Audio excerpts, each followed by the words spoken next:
Hello everyone, welcome to yet another episode of Seth's Car Segment. Today we are looking at a 2015 Audi A6.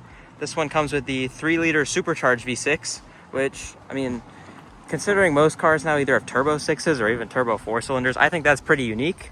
This particular car is the Prestige trim, which obviously gets you a lot of different little features, which I'll go over. The main thing, you get like these LED adaptive headlights. They look pretty cool.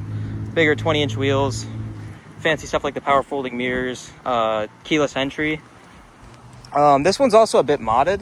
Like, it's got this little carbon lip spoiler, blacked out badges, A6 and 3.0T badge deletes, little diffuser here as well. We've got, come back around to the front real quick, a nice grille with a blacked out badge and the silver Quattro lettering, which is really nice. Anyway, just again, looking at these wheels, they're 20 inches. Pretty big brakes behind there, but for a 4,000-pound car, you kind of need that. They're a 255, 35, ZR20, as I said, 20-inch wheels on Continental tires, which is pretty much what all these German manufacturers recommend. Again, we got the power folding mirrors, which I think is always a nice feature on German cars. Look at the key. It's a pretty standard Audi key fob from the 2010s. You mean A4s, up to A7s, A6s, stuff like this. And even like the Lamborghini Huracan and Aventador had a key pretty similar to this, just the Audi logo was obviously changed for a Lamborghini logo. Anyway, walking up to the door, you've obviously got the keyless entry, which you put your hand behind the door handle, it'll unlock. You can open it, lock it by pressing this little depressed portion here. The doors will lock up with a little audible chime that Audis do.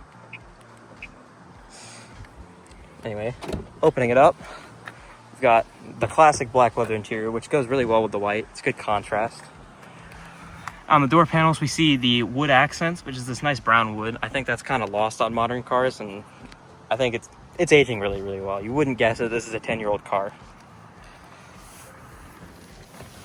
Stepping inside this A6, you're presented with this 3-spoke leather-wrapped steering wheel, big Audi logo on the middle, and generally a really, really clean dashboard because you don't see a screen, and I'll show you why in just a second. We'll take a better look at it in just a second, but you've got a pretty standard Audi gauge cluster, big screen in the middle of it, really big for a 2013, or car designed and released in like 2011 or 2012 actually, but this one's obviously a 15.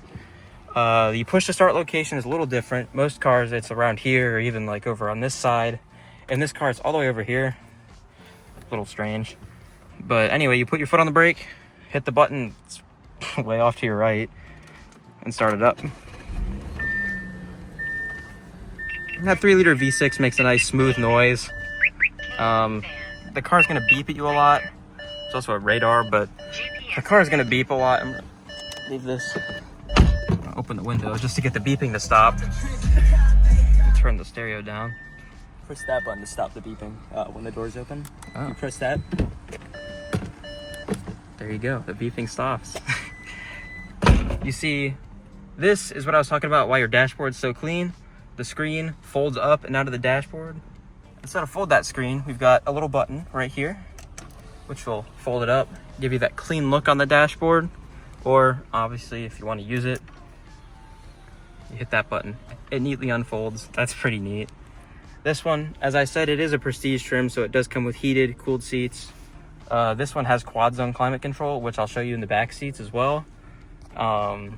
Obviously this has 3-liter V6, which I think I've said like 5 times now, but that comes paired to an 8-speed ZF automatic transmission, one of the better automatics that you can get in any car. Just keep moving down this control area. You've got the dial and the 4 buttons, pretty standard Audi control system for the MMI unit. That stands for multimedia interface. It's just Audi's standard radio interface from the 2010s. You've got hard buttons for navigation, telephone, radio, and media. And with all these, like, it's got a good number of buttons, but still a big screen. It's a good balance. And I mean, like I said, the gauge cluster screen's pretty big. And really for a 2015, this car is aging so well. So obviously popping the hood, we'll talk more about the engine. It's the 3-liter supercharged V6. You've got a lot of access to your spark plugs and stuff for easy maintenance. This one's got the cold air intake, which will make that supercharger way louder. So we'll go ahead and rev it. and you get that classic whining noise, which, I mean, is obviously synonymous with things like the Dodge Hellcat, but for an Audi with a V6, that's pretty awesome. It makes a really great note, and it's kind of a lost sound in today's world with the Hellcats and all that sort of stuff going away. Again, just looking at these headlights, you've got these nice lines, which I'll demonstrate in just a second, are actually part of like the turn signal too. So here, if we flick the blinker on, it's a full LED line in the headlight, which is a really, really great accent. Mercedes does something like that with a line like an eyebrow almost. It's just a really nice design piece on all these sorts of German cars with the fancy LEDs and moving around back. Obviously full LED taillights. Audi really prides themselves on their lighting, at least they used to. I don't know if they do anymore or not, but just these really nice looking lights. A very, very clean back end, honestly. And I mean, even cleaner with all the badge deletes. It's a really great design, and I think Audi hasn't topped it with any other A6 since. Moving into the back seat, again, more of the wood on the door panels, a lock button. This one, being a Prestige, has these nice window shades, a little storage area that would have once been an ashtray. And behind a relatively comfortable seating position for me at about 6 feet tall, you've got tons of space. This one, like I said, has quad zone climate. This is where your heated seat buttons would be if this car had that. But overall, like, it's a big car, so the back seat's big, as you'd kind of expect, but it's a nice place to be. It's a great car. It's really fast with even just a V6. I can't imagine how fast the S6 with a V8 would be, but in any event,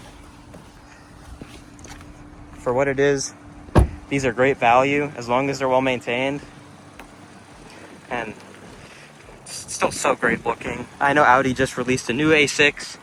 It looks okay, but nothing is topping this in my eyes. This is the best looking version of this car.